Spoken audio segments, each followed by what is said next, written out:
Well, all right then. This session is being recorded and will be available to Sonja later on to post to her network. And this is the TIF 101 briefing, and we're going to briefly highlight what the heck TIFs are and why should you care. And maybe Jonathan can give us our introductions. Jonathan is our colleague and our president of the Civic Lab. And maybe he could just tell us a little bit about. Sure, absolutely. Thanks, Tom. Good evening. First of all, I'm so excited that Tom and Sonja were able to put this together.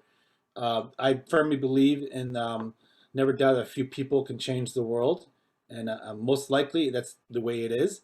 So each one teach one. This is what we do. We've been doing this for several years, and so we're excited to be in partnership right now with the Black Network, Business Network.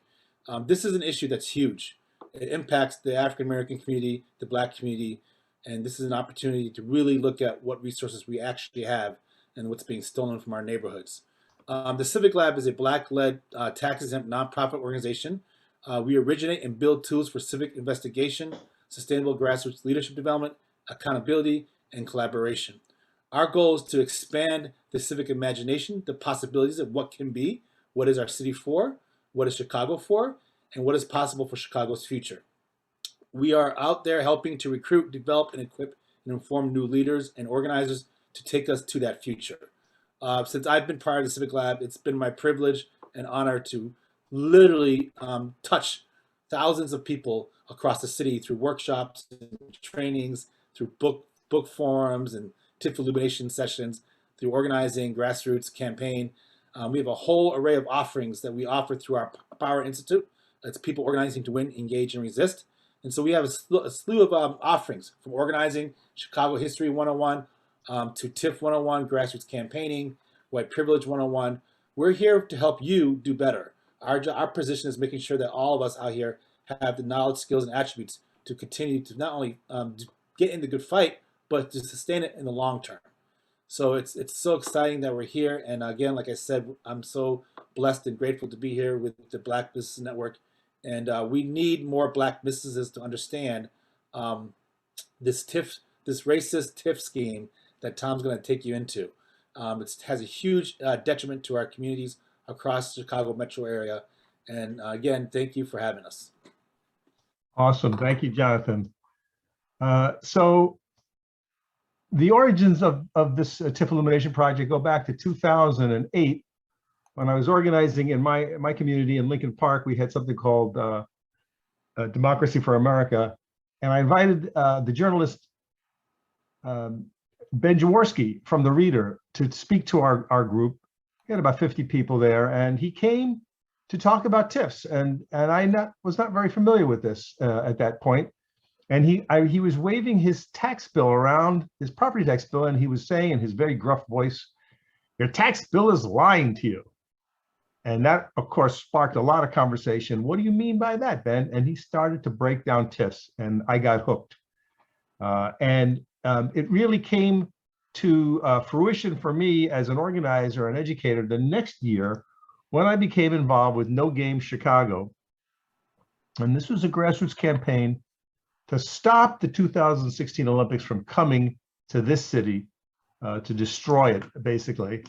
And one of the rationales that Mayor Daley was using to push the games down our throats was that Chicago was broke and we had no money. And so we needed something like the Olympics to come in here and rain cash on us. And we wondered whether that was true. And I got a hold of all the TIF reports from 2008, which had never been done before. They're hard to get a hold of in those days. And what we did is we opened up all these 164 TIF district reports and found how much money was sitting in the TIF accounts. And at that time, it was $1.7 billion. That was huge. That was a huge breakthrough. Nobody had ever done that before, and it completely torpedoed Mayor Daley's argument. And all the sycophants and bootlickers that he had assembled with him who were all saying the same thing. And we said, wait a minute, Mayor, We're not broke. We have almost $2 billion sitting in our bank accounts right now. Let's use that money to make the city better, improve people's lives. We don't need to have this crazy ass party 7 years from today. And they hated us. They really, really, really detested that position, and we really that was the beginning of the end for them. And so it took a little while, but a few years later, I was able to gather some volunteers and investigators and some people with different skills to really launch the TIF illumination project fully in 2013. Now, since that time, we have done over 180 meetings. And tonight, my friends, this here meeting is number 184. So you can crack open some champagne or shoot off some fireworks because this is really the only way this information gets out there. As Jonathan said, think Mississippi Freedom School. Each one teach one. The powers that be do not want you to know this stuff, guaranteed. So you can see we've been all over the city, and now we're actually all over the country because TIFs are in just about every state. And right now we're working with activists in 12 cities to help them with their own economic justice matters.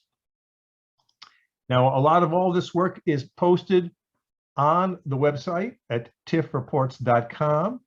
And we invite you to check out that website and especially the very cool instructional videos that are found there. And if you've got, you know, maybe an hour of your time to check out those videos, it'll be well worth your trouble.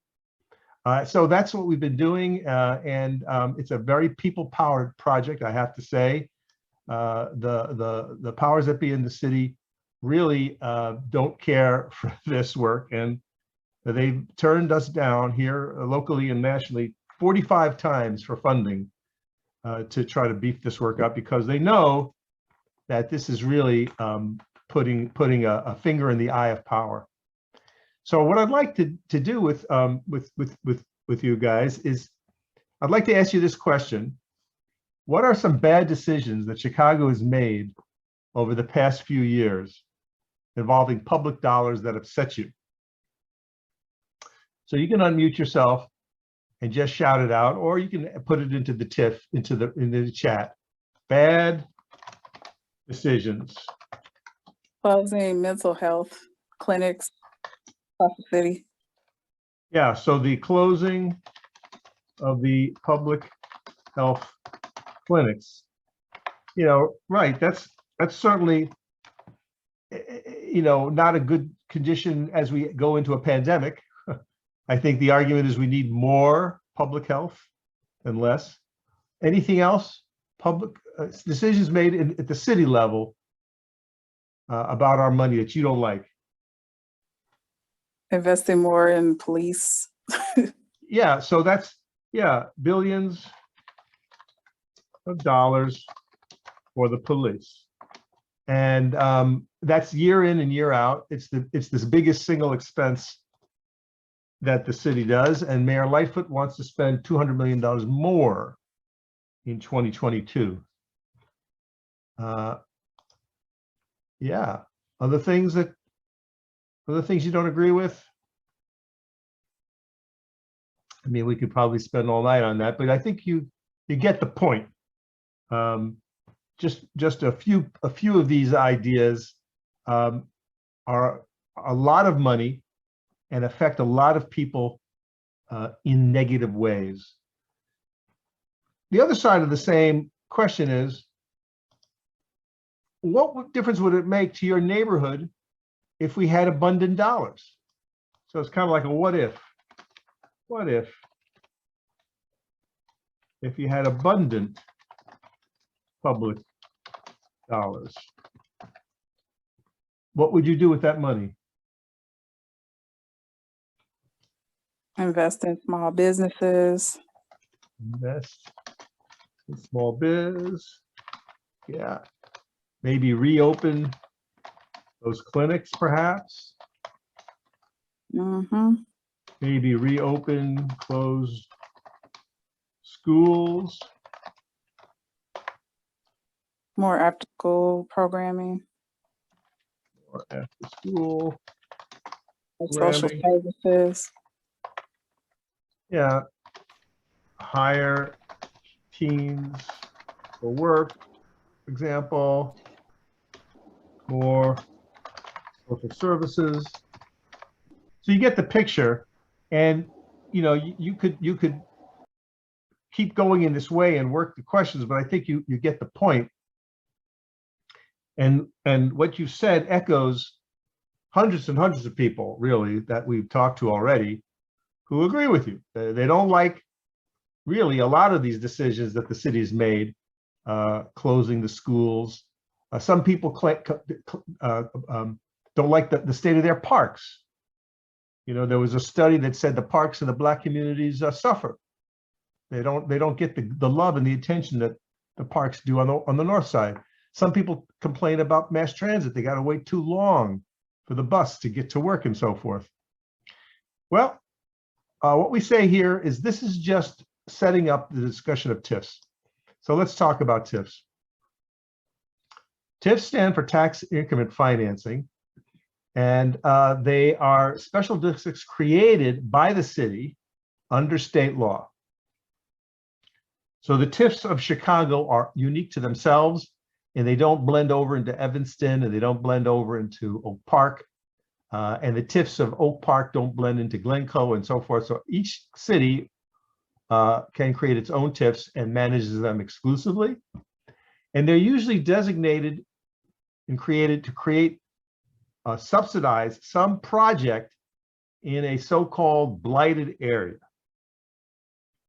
But we have to know, as seasoned Chicagoans, we have to wonder who blighted who, right? It didn't happen by accident. So if you live in a community of color and things are not looking good in your community, and you wonder, like, how did it get this way? And then you come up into a more prosperous community that looks great. It looks spanking new. The parks look good, you know, and you're going, well, what's going on? What's happening here? So that's a caveat, but we have to sort of use this I think, frankly, racist terminology because that's what's in the statute. And so there's a little menu of factors in the state statute that basically says if you can prove the presence of 5 out of 13 of these factors, you're blighted. And they include things like excessive vacancies, code violations, and things of that nature. But there's also another test that the law demands, and that's called the but-for test, which means that but for this public money, this infusion of capital, which is a gift, it's not a loan, to the private developer, the project could not happen. So those are 2 tests. And then once a TIF district is created, it captures the incremental property tax value above the taxes that were being collected at the start of this whole process. So that's what we mean by incremental, the additional. Then here's another really important point. These are your property taxes, right? And this money that is being extracted or removed by the TIF can only be used for hard costs, only for construction. And this to me is a problem because a lot of times the things that we need in our community, it always doesn't come down to building a thing. It often comes down to hiring a human being to do something, you know, like teach, you know, or operate a health clinic or coach, or to operate one of those after-school programs, or to be a librarian. You know, these are things that I think people desperately appreciate and need, but TIFs cannot help you there. And that is very critical. Also, TIF money, by and large, is supposed to be spent where it's collected. And we also, we'll see that that is actually not even true either. All right, so let me spend a few minutes on telling you a little bit more about how this increment thing works. So what you see here is the outline for the Midwest TIF in the 24th Ward, created in the year 2000. And you notice the heavy black line covers a fair amount of territory. And what happens is when the city creates the TIF district, they count up all the properties. So let's say, for the sake of argument, there are 1,000 properties inside this TIF. Okay, then the next thing we want to know, and the county is the source of this information. Well, how much property taxes are all those properties producing? And we're talking about properties that could be a commercial or privately owned. It doesn't include, obviously, the parks because they don't pay property tax. It doesn't include anything owned by the city because they don't pay property tax, or churches because they don't pay property tax either. So every single property that's paying property taxes, how much are we talking about? Well, let's say, for the sake of the argument of this example, that these 1,000 properties are throwing off $1,000 in property taxes when we get started. That's an important concept to remember. It's called the base. That $1,000 being collected by all those properties, property taxes, as the TIF starts, is called the base. Now, you may have seen this diagram. It's often trotted out to explain TIFs. And what it means is that blue is the base, and the $1,000 that were being collected at the start here is the amount of money that goes to the units of government.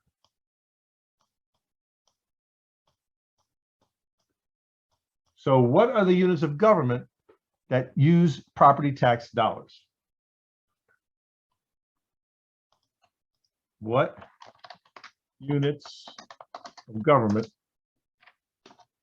get your property taxes?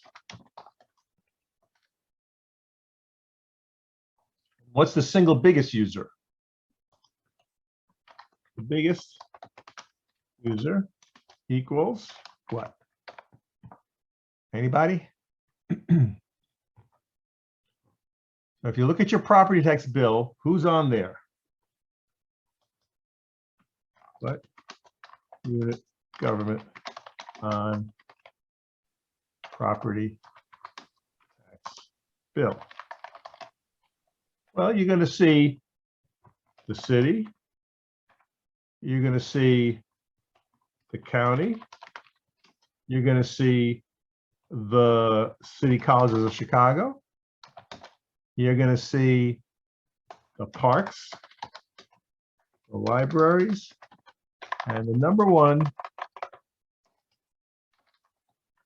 the public schools.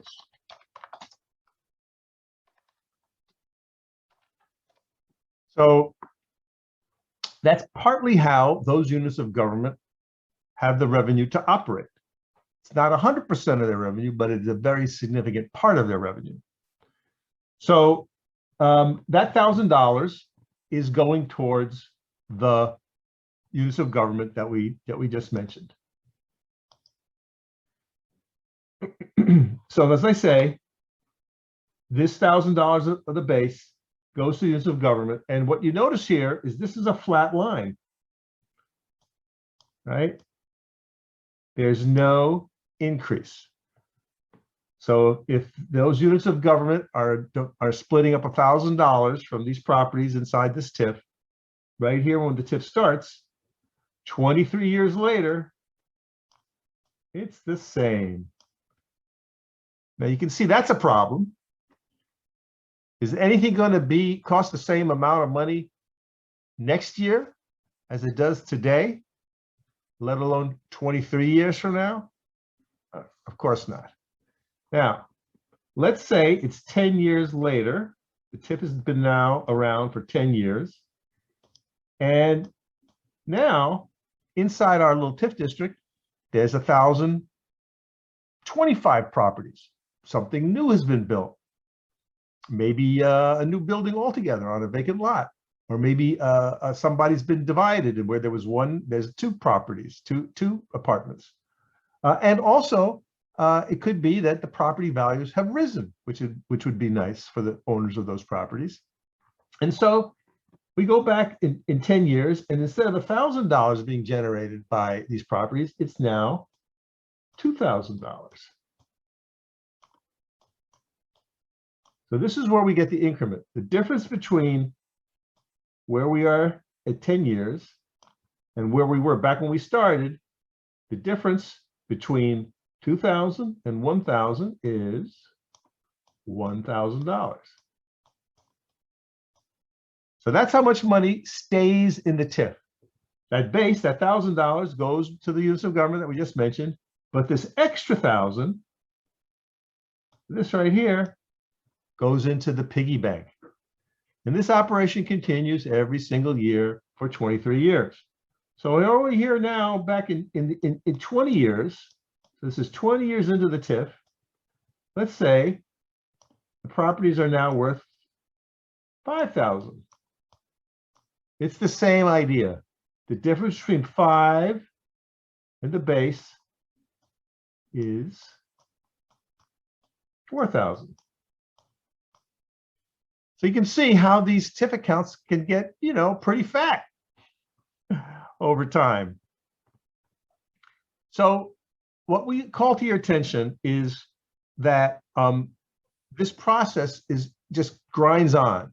Once the TIF rocket leaves the launch pad, you can't get it back unless you actually dissolve the TIF. It just continues.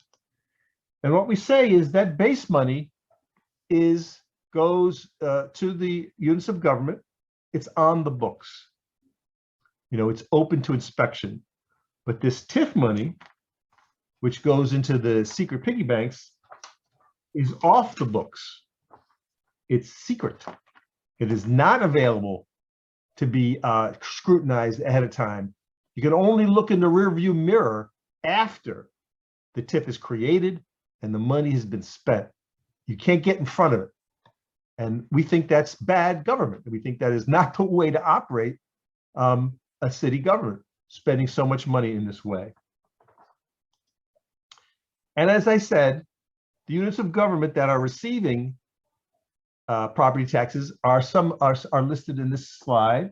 And as I mentioned, the Board of Education is the single biggest user of property taxes. And so therefore, the biggest victim, that's the victim. These are the victims of TIFs. And what I mean by that is if $1 of property tax goes missing, gets stolen by Mr. TIF, here are your losers. And it adds up year after year after year. And I think this helps explain why our city looks the way it does. All right, this is a chance to pause and for any questions before we move on. So if you have a question, just please unmute and ask away.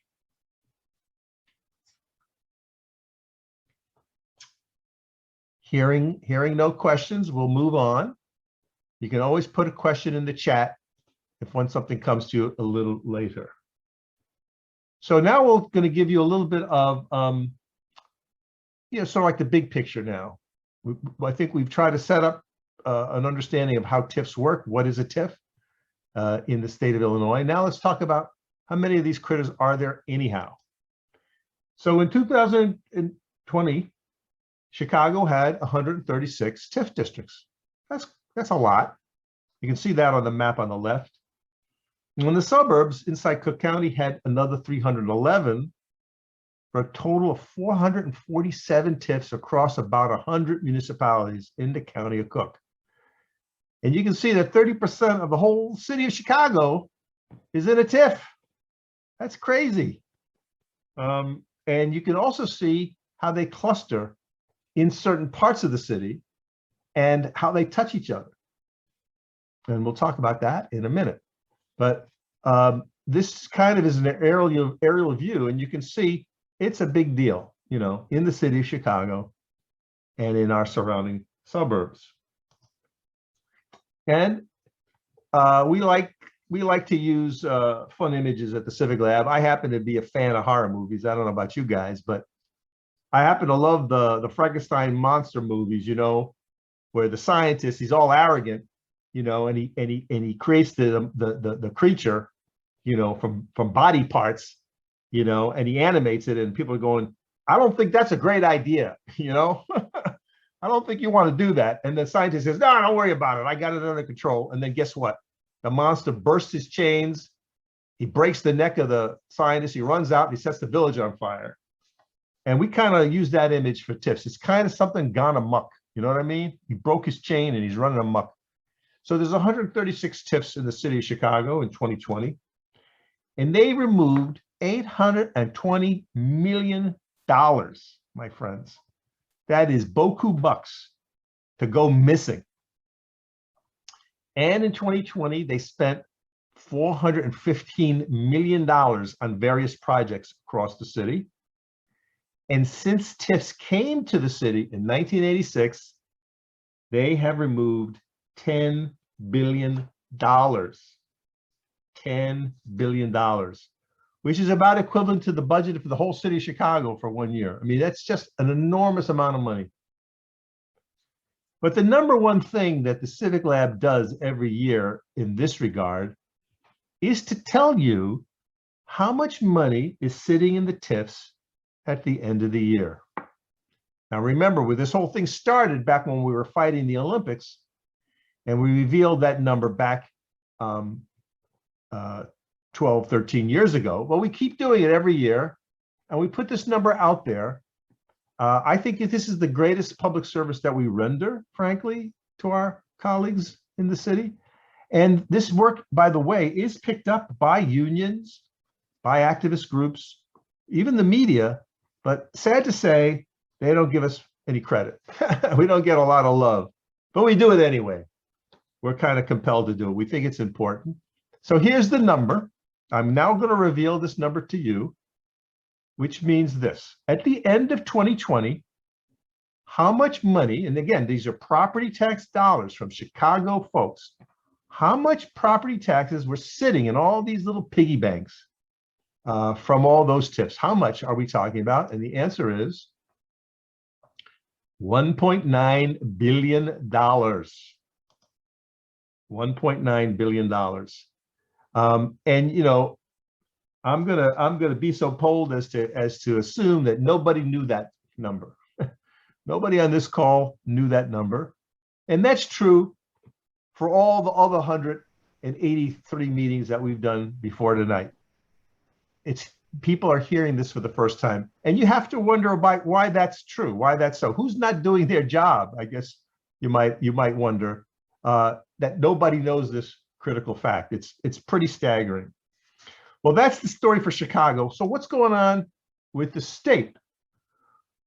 Oh boy, it's a big deal. And this chart shows you how much money these TIFs have taken since they started way back in the early 80s.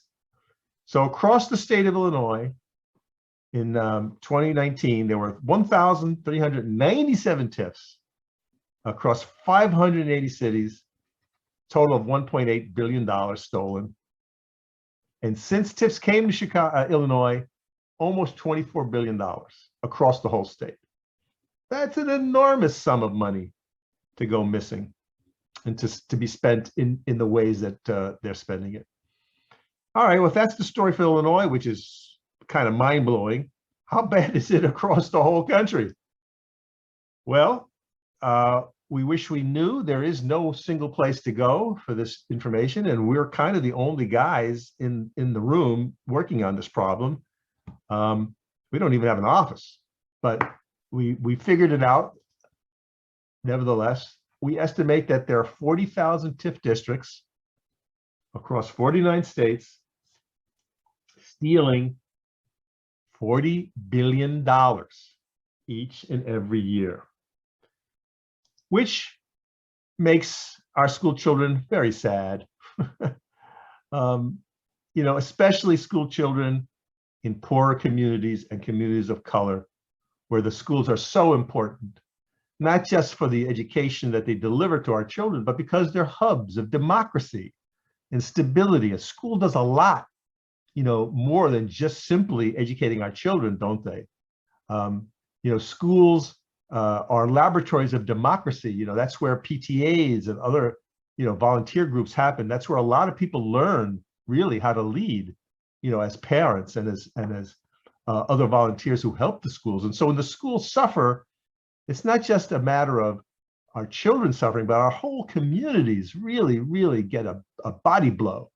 And this is just being hammered on us, especially in communities of color in our city areas as being very, very harmed by this. Well, that's why the TIF Illumination Project has evolved, and now we're calling it the TIF Elimination Project. And we are calling for the TIFs to be abolished. And you may not agree with us. You may have your own analysis, but our conclusion is these things can't be reformed. They really can't be, despite good-meaning people, good people in the communities, our allies, our brothers and our sisters who are working shoulder by shoulder with you to bring jobs and opportunities to our communities, because they think it's the only solution available. They've been told that. People in power have been telling our allies and our faith leaders that TIFs are invaluable, but we don't agree, and we think they should go. And so I put the link in the chat, and we invite you to go to that website and examine our arguments. Okay, we are almost coming to our conclusion here. And so, are there any comments right now, or any questions? This is Sonja Perdue. I do have a comment, Tom, and thank you for everything. They should be abolished because, number one, we can't see it in the budget, and that's what I'm saying. We can't see it in the budget, and that's not full disclosure. That's something wrong with that from the very beginning.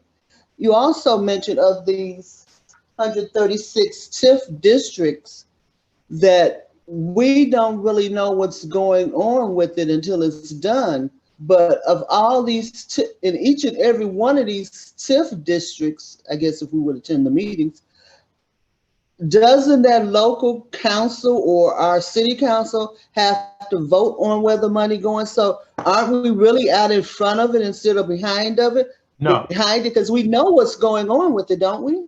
No, the city council approves the TIF to be created in the first place. And there may be a project attached to it when the TIF is created, like the so-called Lincoln Yards TIF. That's attached to the Lincoln Yards mega development, which is owned by a billionaire white developer. So in that case, when they voted for the TIF to be created, they also approved the project that would benefit by the TIF. But sometimes the TIFs are created with no particular project in mind, and then it comes along later. And those things are approved by the mayor, and then presented to the council, which is a rubber stamp. So we cannot look to the city council for any kind of oversight or judicious, guarding our interests, because they have never, in the history of the universe, said no to the mayor of Chicago. Mayor Daley, Mayor Emanuel, and Mayor Lightfoot. They're all the same. They rule with a heavy hand, and what they say goes. And there may be some pushback right now by the more progressive members of the city council, but I don't think Mayor Lightfoot is sweating it too much. She gets her way, just like mayors got their way before her. So that's why we say this is a corrupting and racist practice. So are you saying that they have not approved TIFs in West Side and South Side communities, that we have no TIFs? You have TIFs. Look at the map. You get TIFs. Yeah, the TIFs were approved, and some projects were approved, and we don't think those projects have a lot of merit. But think about. Wait a minute. You're breaking up. I didn't hear your answer. I say, yes, there are TIFs all over the city. The most TIFed ward is the 24th ward, which is West Lawndale. That community, the 24th ward, at one point was almost 100% in a TIF district. And I would just ask anybody who lives in Lawndale or knows Lawndale, how's it doing? How, you know, if you go by Douglas Park or around, you know, Douglas Avenue or rather Ogden, you know, and tool around, you know, 19th Street or what have you. How's it looking? Well, that's your most TIF community. Now, TIFs cannot help poor communities. It's opposite. They take money from them.